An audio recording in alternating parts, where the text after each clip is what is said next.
बाह्य बिंदु से, अच्छा पहले है 10.2, बाह्य बिंदु से वृत्त पर खींची गई स्पर्श रेखा की लंबाई बराबर होती है। ये हमारा चित्र होता है। तो एक वृत्त है, उसका केंद्र है, एक बाह्य बिंदु लिए, अब इसमें एक स्पर्श रेखा इधर खींच दी, एक स्पर्श रेखा इधर खींच दी है ना। तो क्या हो गया, एक रेखा बन गया, ठीक है।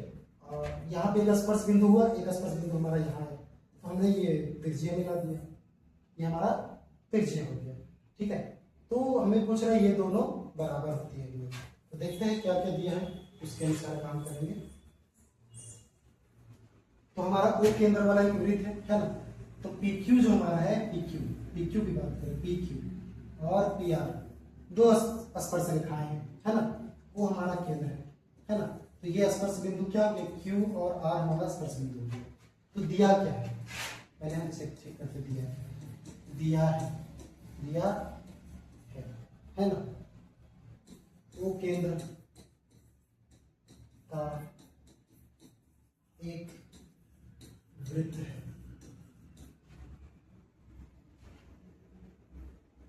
PQ है ना। PQ और PR, जहां PQ और PR वृत्त पर दो स्पर्श रेखाएं हैं,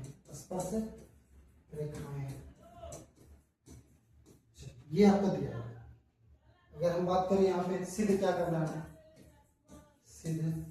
प्रूफ क्या करना है, प्रूफ करना है हमें, है ना, कि स्पर्श रेखा की लंबाई बराबर होती है, यानी PQ बराबर PR, ये हमें सिद्ध करना। कुछ रचना भी करना होगा, रचना अपने से, है ना, कुछ कंस्ट्रक्शन। अब ये तो स्पर्श रेखा दिया हुआ है ना, तो हम क्या करेंगे, OQ और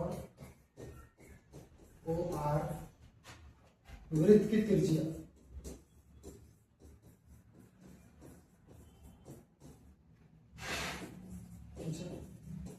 है ना, एवं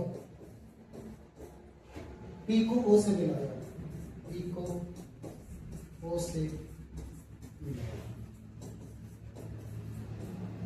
ये हमने किया, तीन चीजें हमने किया। क्या किया हमने, PQ को PR या स्पर्श रेखा है। अब त्रिज्या क्या होता है, हम जितना चाहे सब त्रिज्या खींच सकते हैं, बहुत सारे। हमने दो त्रिज्या खींचा कहां से, OQ और OR, दो त्रिज्या हमने खींचा, ठीक है। और साथ ही क्या किया हमने, O को P से मिलाया। अब हम लोग यहाँ से प्रूफ करेंगे, प्रमाण भी बोल सकते हैं इसको, है ना, प्रूफ करेंगे। अगर यहाँ पे जो भी लिखना आप लिख सकते हैं, है ना। अब देखिए आपके पास दो ट्रायंगल बन रहा है, PQO और दूसरा PRO या POQ या फिर PRO या POR, तो जो भी लिखें कोई दिक्कत नहीं है। दो ट्रायंगल बन रहा है, दो ट्रायंगल की बात करेंगे, हम बनाएंगे। अब क्या है हमारे पास, अगर बात करें तो PQO या POQ लिख देते हैं, ट्रायंगल POQ तथा ट्रायंगल त्रिभुज PRO, है ना। पहले क्या करना पड़ेगा, ये दोनों त्रिभुज, क्योंकि ये दोनों भुजाएं को बराबर करना है, तो त्रिभुज का सर्वांगसम करना पड़ेगा, है ना। सर्वांगसम करने के लिए क्या है, अलग अलग रूल है जो हमें 6 चैप्टर में पढ़ चुके हैं, है ना। तो उसी के अनुसार करेंगे। अब दो त्रिभुज बन रहे हैं हमारे पास। अगर बात करें तो एक ट्रायंगल बन रहा है QPO या फिर POQ, पहला ट्रायंगल ये बन रहा है, दूसरा ट्रायंगल ये बन रहा है। अब दोनों ट्रायंगल की बात करेंगे हम लोग। अब हम दोनों ट्रायंगल में देखते हैं क्या क्या है और क्या क्या नहीं है। अगर बराबर हो जाते ठीक है। अगर बात करें तो एक फर्स्ट सबसे बात करें तो देखिए हमारे पास क्या है, OQ बराबर OR, है ना।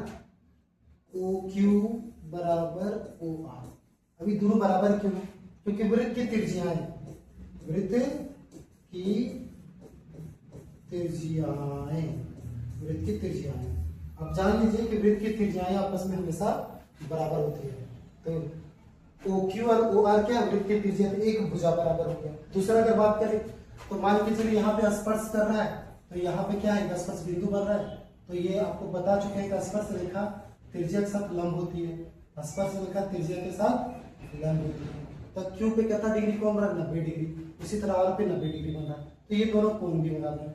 तो पी क्यू ओ, कोण की बात करें तो पी क्यू ओ बराबर कोण पी क्यू ओ बराबर कोण P R O, P R O, है ना।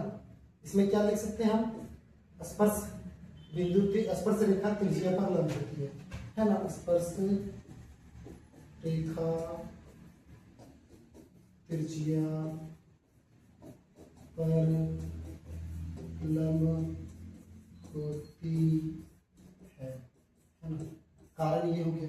अब हमारे पास एक भुजा बराबर हो गया और एक कोण बराबर हो गया, है ना। और दूसरा अगर बात करें, वो भी कोण भी क्या है, राइट एंगल है। अब नेक्स्ट अगर बात करें तो पीओ की बात करते हैं, तो नेक्स्ट आपका हो जाएगा पीओ बराबर पीओ। क्यों होगा, क्यों होगा, क्योंकि इस त्रिभुज के लिए भी ये है हमारा और इस त्रिभुज के लिए ये है, दोनों त्रिभुज के लिए, तो दोनों त्रिभुज है। पहला त्रिभुज के लिए भी पीओ है, दूसरा ये, तो दोनों बराबर हो गए।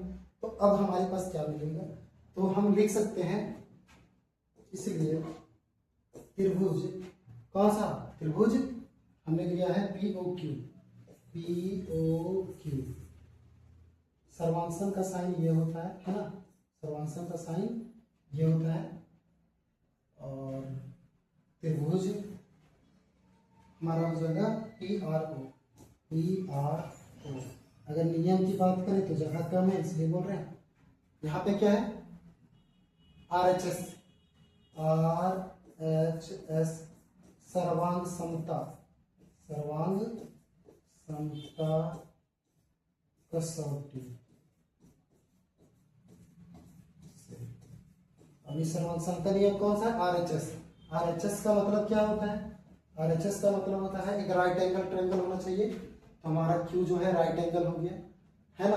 एच का मतलब होता है हाइपोटेनुज, हाइपोटेनुज ये कर्व हो गया, और एक ठो साइड बराबर होना चाहिए, है ना। तो आरएचएस का मतलब, आरएचएस सर्वांग समता कहता है कि दो त्रिभुज में अगर एक कोण 90 डिग्री हो और एक कर्ण बराबर हो और एक भुजा बराबर हो, तो उसको हम लोग बोलते हैं आरएचएस सर्वांग समता नियम। और कोई भी दो त्रिभुज सर्वांगसम होते हैं, संगत भुजा क्या होते हैं, बराबर होते हैं, और संगत कोण भी बराबर होते हैं। संगत भुजा भी बराबर होते हैं और संगत कोण भी बराबर होते हैं ना। और जब बराबर है तो इसलिए यहाँ पे क्या लिख सकते हैं हम, इसलिए बराबर तो हो गया, इसलिए हम क्या लिख सकते हैं, पी क्यू बराबर पी आर, पी क्यू बराबर पी आर, है ना। पी क्यू बराबर पी आर, ये हमारा प्रूफ हो गया, है ना।